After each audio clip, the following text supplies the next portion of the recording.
दोपहर का वक्त था। रघुवीर अपनी पत्नी के शव के पास बैठकर फूट फूट कर रो रहा था। हेमा मुझे छोड़कर चली गई। अब मैं क्या करूं? अपनी बेटी का कैसे पालन पोषण करूं? हेमा वापस आ जाओ, तुम मुझे छोड़कर नहीं जा सकती हो।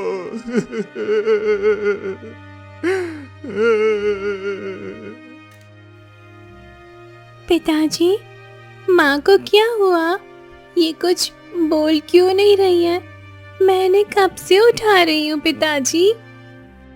तुम्हारी माँ अब इस दुनिया में नहीं रही, वो अब कभी नहीं उठेंगी। नहीं पिताजी, ऐसा नहीं हो सकता। माँ को कुछ नहीं होगा। माँ उठो ना, माँ मुझे खाना दो ना, उठो ना माँ। हे भगवान, मैं क्या करूं? अपनी इस मासूम सी बच्ची को कैसे पालूं? आपने क्यों एक बच्ची की माँ का साया छीन लिया? रघुवीर फूट फूट कर रोने लगता है। कुछ देर के बाद रघुवीर अपनी पत्नी का अंतिम संस्कार कर देता है और वहां आकर रोने लगता है। तभी लावण्या उसके पड़ोस से ये देखती है, रघुवीर तो बहुत पैसे वाला है और अमीर भी। यही सही मौका है, क्यों ना मैं उसे अपना पति बना लूं? उससे मेरी जिंदगी मजे की कटेगी। हाँ, यही सही मौका है। मैं कुछ अच्छा खाना बनाकर ले जाती हूँ। वैसे भी वे लोग अंतिम संस्कार करके घर पे आए हैं, घर में कुछ खाना नहीं होगा। लावण्या 2-3 तरह का खाना बना लेती है और फिर रघुवीर के पास जाती है। तुम यहाँ क्यों आई हो लावण्या? तुम चली जाओ, मुझे अकेला छोड़ दो, मुझे किसी से नहीं मिलना है। रघुवीर, होश में आओ, होश में आओ रघुवीर। ये वक्त मैं जानती हूँ तुम्हारे लिए बहुत ज्यादा कठिन है। तुम्हारी पत्नी तुम्हें छोड़कर चली गई है, लेकिन अपनी बेटी के बारे में जरा सोचो। आर्या अभी बस 14 साल की है, उसे एक माँ की जरूरत है। तुम उसे अकेला कैसे छोड़ दोगे? रघुवीर, कुछ सोचो जरा। मैं यही सोचकर परेशान हूँ कि मैं अपनी बेटी का ध्यान कैसे रखूं। तुम एक काम करो, तुम अपनी बेटी को मुझे सौंप दो। मैं आर्या की बहुत अच्छी तरह से देखभाल करूंगी और कभी कोई तकलीफ भी नहीं होने दूंगी। तुम मुझे उसकी माँ बना दो। ये तुम कैसी बातें कर रही हो लावण्या? तुम मुझसे 8 साल छोटी हो और फिर तुम मुझसे शादी क्यों करना चाहती हो, जबकि मेरी बेटी भी इतनी बड़ी है। तुम बहुत अच्छे इंसान हो और तुम्हारी छोटी सी बच्ची को देखकर मुझे बहुत तरस आता है, इसलिए मैं तुमसे शादी करना चाहती हूँ रघुवीर। ये भी ठीक है, वो पास की है और आर्या को बचपन से जानती है, तो उसे माँ जैसा प्यार दे सकती है।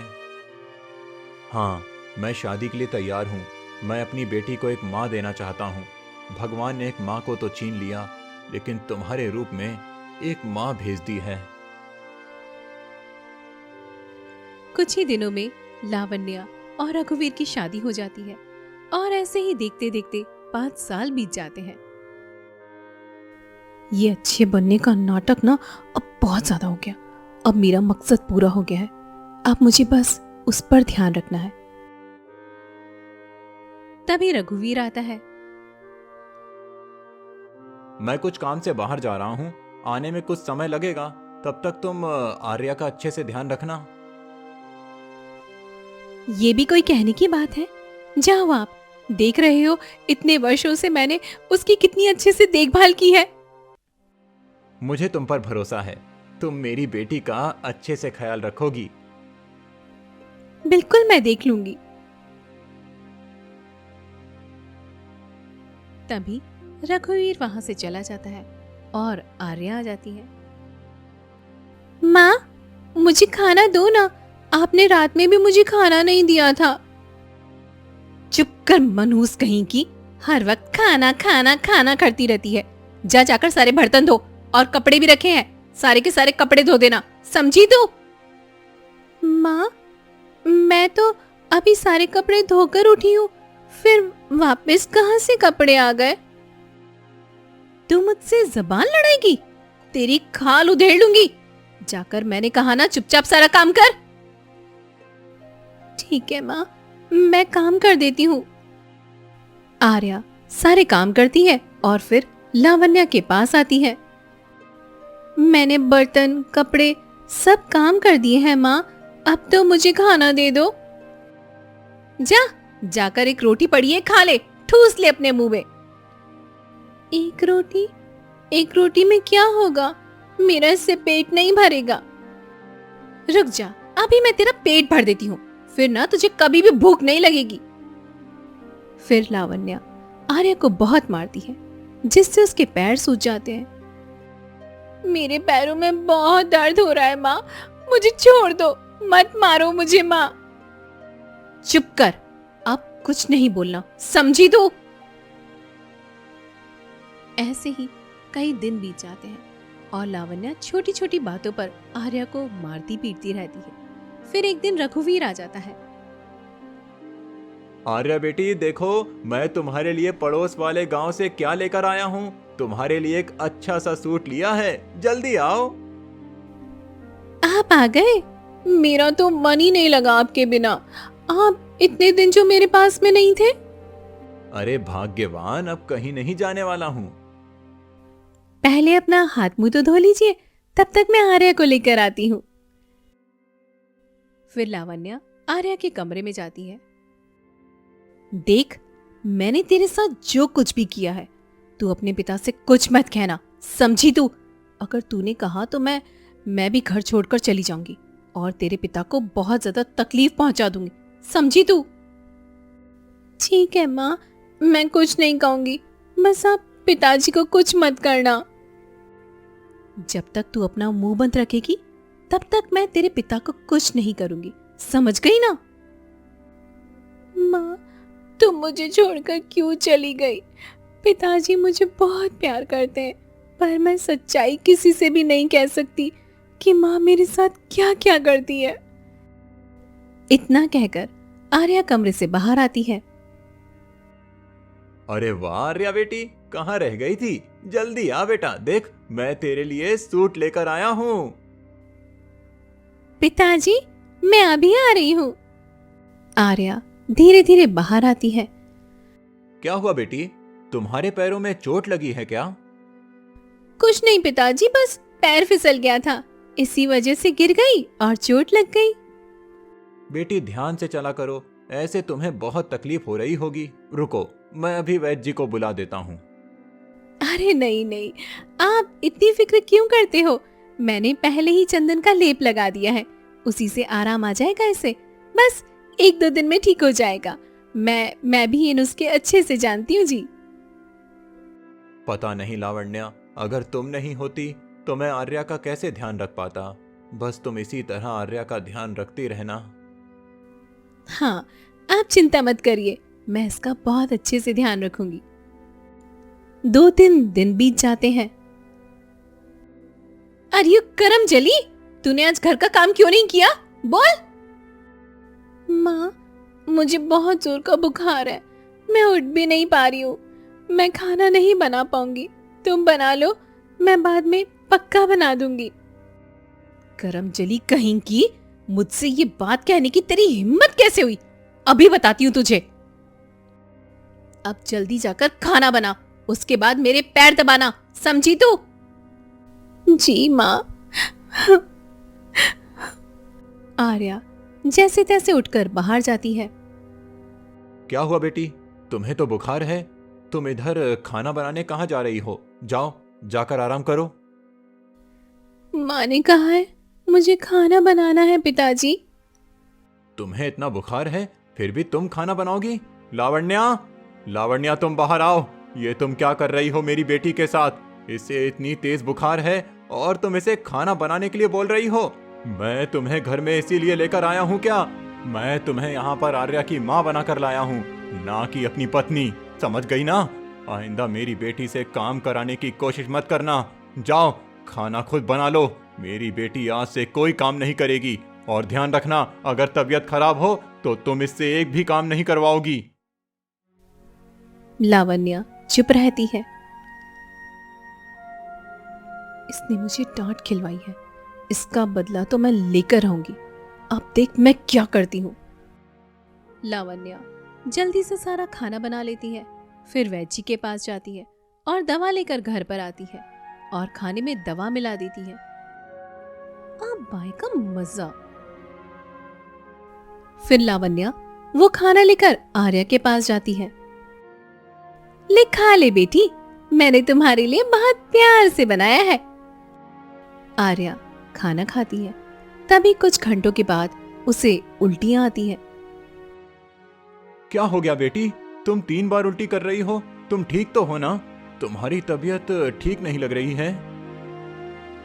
लगता है आर्या की तबीयत खराब हो गई है। मैं वैद्य जी को घर पे बुलाती हूँ। फिर कुछ ही देर में लावण्या वैद्य जी को घर पे बुलाती है और वैद्य आर्या की जांच करता है। सेठ, आपकी बेटी गर्भवती है। ये तुम कैसी बातें कर रहे हो? हमारी बेटी की शादी भी नहीं हुई है, फिर वो गर्भवती कैसे हो सकती है? तुम गलत कह रहे हो। नहीं सेठ, मैं सच कह रहा हूँ। आपकी बेटी गर्भवती है और इसी वजह से ये उल्टियां आ रही हैं। ये कैसे हो सकता है? मेरी इज्जत ये सब किसने किया? पिताजी, नहीं, मैं गर्भवती कैसे हो सकती हूँ? ये झूठ है पिताजी, ये सब कुछ झूठ है। चुप रहो तुम आर्या, हम दोनों ने तुम्हें कितना ज्यादा प्यार किया और ये इनाम दिया तुमने उसके बदले हमें। किसके साथ घूम रही थी? किसका पाप है ये? सबके सामने हमारी नाक कट जाएगी। बोल। लावण्या, मैं ये सब समझ नहीं पा रहा हूँ। मैं क्या करूँ? कैसे सबके सामने बताऊं कि मेरी बेटी गर्भवती हो गई है? हे भगवान, मेरे तो कर्म फूट गए। जी, मैं तो कह रही हूँ इसे घर से निकाल दीजिए। इसने हम दोनों की नाक कटवा दी है। गांव समाज में हम कैसे मुंह दिखाएंगे सबको? क्या क्या सोचेंगे लोग हमारे बारे में? जो बेटी को ठीक से नहीं रख पाए और सब मुझे बदनाम करेंगे। अब से मेरा तुमसे कोई नाता नहीं है। तुमने मेरी इज्जत उछाल दी, इसीलिए मुझे अब तुमसे कोई मतलब नहीं है। नहीं पिताजी, ऐसा मत कीजिए पिताजी। आप मुझसे मुंह मत मोड़िए, वरना आपके सिवा मेरा इस दुनिया में कोई भी नहीं है। पिताजी, पिताजी मुझ पर तरस खाइए। ये सब कुछ झूठ है पिताजी, मुझे फंसाया जा रहा है। मैंने किसी लड़के को आंख उठाकर भी नहीं देखा। ये सब कुछ झूठ है। मैंने जैसा सोचा था बिल्कुल वैसा ही हुआ। अब तो बस मुझे रात होने का इंतजार है। फिर आधी रात को लावण्या चुपचाप घर से निकल जाती है और घने जंगलों से होती हुई एक झोपड़ी में जाती है। लावण्या, अब बस कुछ दिनों का इंतजार है, फिर हम दोनों एक हो जाएंगे। सुरेश, तुमने बहुत अच्छी चाल चली। एक टूटे हुए आदमी से शादी की और उसकी करोड़ों की जमीन अब हमारी हो जाएगी। हाँ लावण्या, हमारी मेहनत रंग लाई। अब बस किसी तरह से उसे घर से हटाना है ताकि जमीन हमारे नाम हो सके। मैंने जाल बिछा दिया है। एक नकली दवा दी आर्या को और वैद्य जी को पैसों से मुंह बंद करवा दिया।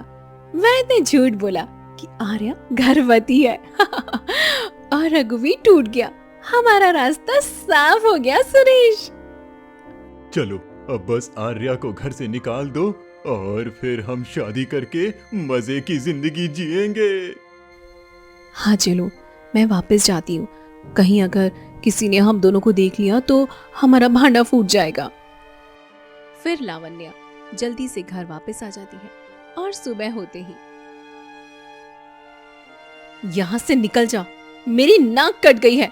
हमारे गांव वालों में हमारा नाम खराब हो जाएगा। निकल यहाँ से। नहीं, मैंने कुछ गलत नहीं किया माँ, मुझ पर तरस खाओ। ये सब कुछ झूठ है। मैं गर्भवती नहीं हूँ माँ। चली जा यहाँ से, वरना मैं तेरी जान ले लूंगी, कलमुही कहेंगी। तुम मुझे मारो पर मैं यहाँ से नहीं जाऊंगी माँ। ये सब कुछ झूठ है। मैंने कुछ गलत नहीं किया है। लावण्या धक्के मार मार कर आर्या को घर से बाहर निकाल देती है और आर्या वहां से टूटकर चली जाती है। बाद में जब रघुवीर आता है तो, तुमने आर्या से पूछा? किसका नाम बताया? जी, मैं क्या बताऊं, मेरा तो रो रो कर बुरा हाल है। क्या हुआ? वो वो अपने प्रेमी के साथ भाग गई। जब मैं खाना बना रही थी, वो प्रेमी को बुलाकर उसके साथ भाग गई। मैंने उसे बहुत रोकने की कोशिश की, लेकिन वो नहीं रुकी। उसने मेरी एक भी ना सुनी। नहीं, वो मेरे साथ ऐसा नहीं कर सकती है। मैं उससे बहुत प्यार करता हूँ। मैं उससे नाराज था, पर वो घर छोड़कर कैसे जा सकती है? यही सच है जी। आपकी बेटी ने हमारे बारे में कुछ नहीं सोचा और भाग गई किसी इंसान के साथ में। अब गांव समाज सब क्या कहेंगे हमारे बारे में। नहीं नहीं, ये सच नहीं है। ऐसा कैसे हो सकता है?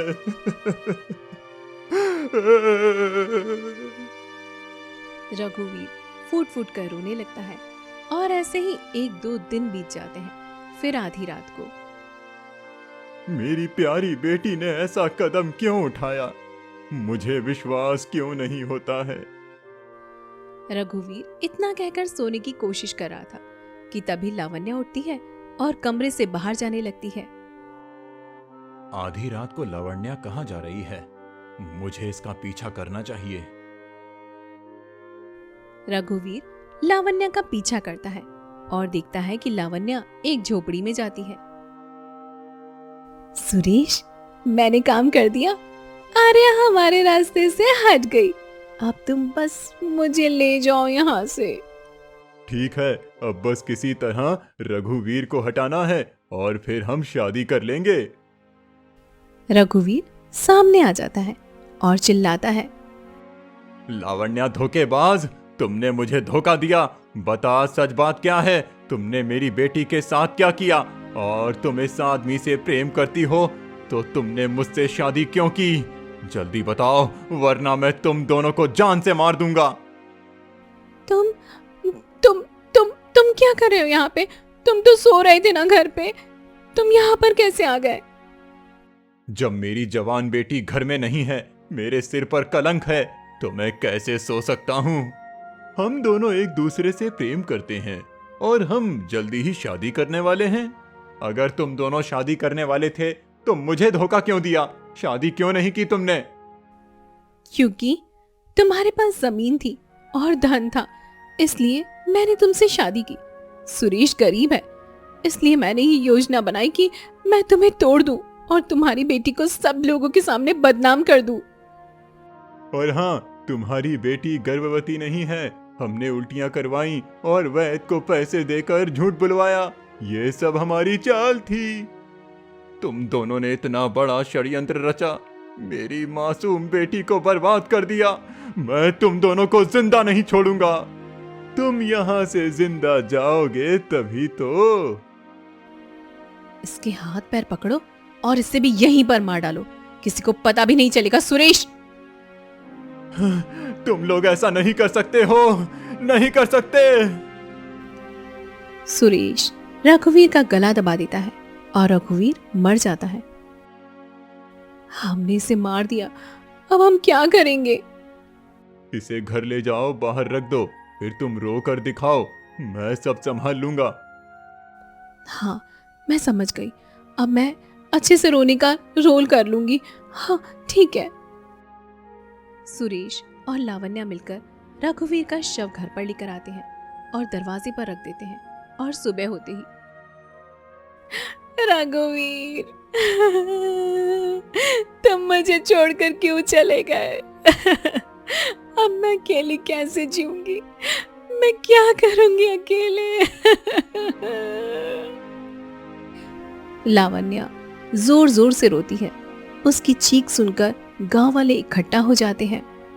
अरे लावण्या, ये क्या हो गया? रघुवीर को क्या हुआ? कल तो बिल्कुल ठीक था, हमारे साथ बातें भी की थी। क्या बताऊं भाई साहब, इन्होंने अपनी बेटी के शोक में आत्महत्या कर ली। क्या बोलूं मैं आप लोगों को? आत्महत्या? लेकिन क्यों? क्या हुआ ऐसा? आर्या, उसने तो हमारी नाक ही कटवा दी। गर्भवती थी वो। और जब ये बात रघुवीर को पता चली तो वो बर्दाश्त नहीं कर पाए और उन्होंने खुद की जान ले ली। क्या आर्या गर्भवती थी? ये तो बहुत ही बड़ा कलंक लग गया इस घर पर। क्या करूं भाई साहब, अपने ही घर की इज्जत है, पर अब छुपाऊं भी तो कैसे छुपाऊं? सच्चाई तो बतानी ही पड़ेगी ना। अब मेरे पति भी नहीं रहे हैं। बेचारा रघुवीर कितना सीधा साधा और इज्जतदार आदमी था, और उसी की बेटी ने उसके माथे पर कलंक लगा दिया। भगवान किसी दुश्मन को भी ऐसी बेटी ना दे। तभी अचानक आर्या दौड़ती हुई वहां पर पहुंच जाती है। माँ माँ माँ, पिताजी को क्या हो गया? ये मर कैसे गए? माँ, तू यहाँ क्यों आई करमजली? तेरी वजह से मेरे पति ने आत्महत्या कर ली। निकल गई तू मेरे पति को, करमजली कहीं की। नहीं माँ, माँ तुम झूठ बोल रही हो, मैं गर्भवती नहीं हूँ। मैं तो शुरू से यही कह रही हूँ, पिताजी आत्महत्या कभी नहीं कर सकते। वो ऐसे नहीं थे माँ, वो बहुत मजबूत इंसान थे। तुम झूठ बोल रही हो। पिताजी के साथ क्या हुआ है? सच बोलो मुझे माँ, क्या हुआ है पिताजी के साथ में? ऊपर से मुंह काला किया और अब मुझ पर इल्जाम लगा रही है। गांव वालों, अब आप ही न्याय करो। अरे भागो यहाँ से, नालायक लड़की, तेरी वजह से तेरे बाप ने जान दे दी। हाँ, ऐसी लड़कियों को हमारे गांव में रहना ही नहीं चाहिए। इससे हमारे गांव की बेटियों पर बुरा असर पड़ेगा। चल निकल यहाँ से, हमारे गांव से दूर जा। सुना तूने? गांव वाले भी यही कह रहे हैं, निकल जा यहाँ से, मुझे अब तेरी शक्ल भी नहीं देखनी है। आर्या टूट जाती है, आंसू बहाते हुए वहां से निकल जाती है। नहीं, ये सब झूठ है, माँ झूठ बोल रही है। पिताजी आत्महत्या कभी नहीं कर सकते। उनके साथ जरूर कुछ गलत हुआ है, लेकिन मैं क्या कर सकती हूँ? मैं 2 दिन से भूखी हूँ, मुझे खाना तक नहीं मिला है 2 दिन से। वो थकी हुई जंगलों में भटकती है और एक पुराने टूटे मंदिर तक पहुंचती है। ये कैसा मंदिर है? ये मूर्ति, ये तो कुछ जानी पहचानी लगती है, जैसे मैंने इससे पहले कभी देखा। ये मुझे अपना सा क्यों लग रहा है मंदिर? अचानक मूर्ति से मधुर और रहस्यमयी आवाज आती है। बेटी, तुम बहुत तकलीफ में हो, मैं तुम्हें यूं पीड़ा में नहीं देख सकती हूँ। कौन कौन कौन बोल रहे हो तुम कौन हो और मूर्ति कैसे बोल सकती है? डरो मत मेरी बेटी, मैं कोई और नहीं, मैं तुम्हारी माँ हूँ जो इस मूर्ति में समा गई हूँ। माँ तुम मुझे छोड़कर क्यों चली गई? माँ, मैं अकेली रह गई हूँ। माँ, पिताजी भी चले गए और सब मुझे कलंकनी कहते हैं। माँ, मैं किसी को भी जानती भी नहीं हूँ। माँ, फिर ये इल्जाम क्यों? माँ, बेटी शांत हो जाओ, तुम निर्दोष हो, तुमने कोई पाप नहीं किया। तेरे पिताजी ने आत्महत्या नहीं की है, लावण्या ने ही मारा है तुम्हारे पिताजी को, और मुझे भी तेरी सौतेली माँ ने ही मारा है। तू गर्भवती नहीं है, तुझ पर झूठा इल्जाम लगाया गया है। क्या माँ? ऐसा नहीं हो सकता माँ, वो औरत ऐसा कैसे कर सकती है माँ? उसके मन में लालच था बेटी, धन और जमीन के लिए उसने ये सब कुछ किया। उसने तुम्हें झूठे इल्जाम में फंसाया ताकि तुम्हारे पिता टूट जाए और फिर वो सब कुछ हड़प ले। अब तुम्हें हिम्मत जुटानी होगी और हमारी मौत का बदला लेना होगा। माँ, मैं कैसे ये सब कुछ कर सकती हूँ? गांव वाले मुझसे नफरत करते हैं, मैं उनके सामने कैसे सच्चाई लाऊंगी? मैं अकेली हूँ माँ, मेरा कोई विश्वास नहीं करेगा। माँ, बेटी तू अकेली नहीं है, सच्चाई हमेशा साथ होती है। तुझे अब राजमहल जाना होगा, वहीं से तेरा रास्ता शुरू होगा। माँ, तुम मुझे छोड़कर मत जाओ। माँ, मेरे पास रहो। माँ, मुझे डर लग रहा है। माँ, बेटी मेरा समय पूरा हो रहा है, साधु महाराज ने मुझे कुछ ही क्षण दिए थे ताकि मैं तुम्हें सच्चाई बता सकूं। अब मैं जा रही हूं। आर्या राजमहल जाती है। कहो पुत्री, क्या हुआ? तुम बहुत परेशान लग रही हो। महाराज, मेरा नाम आर्या है। मैं रघुवीर सेठ की बेटी हूँ। मेरी सौतेली माँ ने मेरे साथ बहुत गलत किया है। क्या कहा तुमने? तुम रघुवीर की बेटी हो? जी महाराज। कितने वर्षों के बाद तुम्हें देख रहा हूं। आखिर तुम मेरी बहन की बेटी हो। ये आप क्या कह रहे हैं महाराज? मैं आपकी बहन की बेटी हूँ? मैं कुछ समझी नहीं महाराज। बहुत समय पहले तुम्हारी माँ मेरी बहन थी। उसने अपनी पसंद से तुम्हारे पिता रघुवीर से विवाह किया था। उसी समय हमारे पिता ने हमारे राज्य का आधा धन तुम्हारी माँ के नाम किया था। इसी कारण तुम्हारे पिता गांव के सबसे धनी व्यक्ति बने। आप मेरे मामा हैं? मुझे तो नहीं पता था। मामा बहुत गलत किया है लावण्या ने। उसने पिताजी को जान से मार दिया और माँ को भी मार दिया और मुझे गर्भवती कहकर पूरे गांव के सामने जलील किया है। फिर मुझे गांव से निकाल दिया। क्या? उसकी इतनी हिम्मत? लावण्या कोई और नहीं बल्कि हमारे महल की दासी की बेटी थी। उसे पता चल गया था कि पिताजी ने आधा धन तुम्हारी माँ के नाम किया है। इसी लालच में उसने ये सब रचा। मैं उसे छोड़ूंगा नहीं। सैनिकों, जाओ तुरंत लावण्या को लेकर आओ। कुछ ही देर में सैनिक लावण्या और सुरेश, जो उसके साथ में रह रहा था, सैनिक जाकर उस सुरेश को पकड़ लेते हैं। महाराज, हमें यहाँ क्यों लाया गया है? हमने तो कुछ भी गलत नहीं किया। चुप हो जाओ। एक शब्द और कहा तो अभी तुम मौत का मंजर यहीं देख लोगे। मुझे माफ कर दीजिए महाराज, मुझे माफ कर दीजिए। मैंने कुछ गलत नहीं किया। मुझे जाने दीजिए महाराज। चुप हो जाओ लावण्या। तू हमारे महल की दासी की बेटी है। हम दोनों साथ बड़े हुए हैं, इसीलिए तेरी सच्चाई मैं भली भांति जानता हूँ। तूने मेरी बहन और बहनोई के साथ ऐसा षड्यंत्र रचा और आर्या पर झूठा कलंक लगाया। तेरी हिम्मत कैसे हुई? तूने पूरे गांव में आर्या को जलील किया। अब तुझे इसकी कड़ी सजा मिलेगी। मुझे माफ कर दीजिए महाराज। मुझसे गलती हो गई। मैं लालच में आ गई थी। अब ऐसा नहीं करूंगी। मुझे एक और मौका दीजिए। मैं अपनी बेटी को जान से भी ज्यादा प्यार करूंगी। एक मौका दे दीजिए। अब मैं तुझे दोबारा मौका दूं, तब तो तुम फिर से ऐसा करोगी। सैनिकों, ले जाओ इन दोनों को। कल सुबह सूरज निकलते ही इन दोनों को फांसी दे दी जाए। नहीं महाराज, ऐसा मत कीजिए। ये सब लावण्या की चाल थी। मैंने कुछ नहीं किया। मुझे माफ कर दीजिए। चुप हो जा सुरेश। जो कुछ भी हुआ उसमें आधा दिमाग तेरा था। हमने मिलकर ये सब कुछ किया है और अब तू मुझ पर इल्जाम लगा रहा है। बस, अब तुम दोनों नर्क में जाकर झगड़ते रहना। सैनिकों, ले जाओ इन दोनों पापियों को मेरी नजरों से दूर। सैनिक दोनों को खींचकर बाहर ले जाते हैं। राजमहल में सन्नाटा छा जाता है।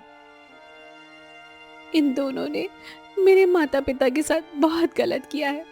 मैं कैसी नालायक बेटी हूँ जो अपने माता पिता को भी नहीं बचा सकी।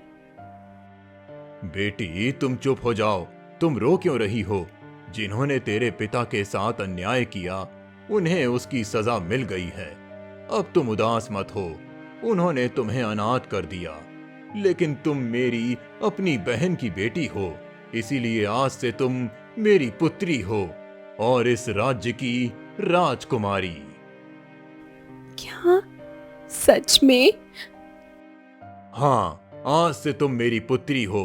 सैनिकों, आज ही पूरे राज्य में घोषणा कर दो, आर्या अब मेरी पुत्री है और इस राज्य की राजकुमारी है। सैनिक आदेश मानकर बाहर चले जाते हैं।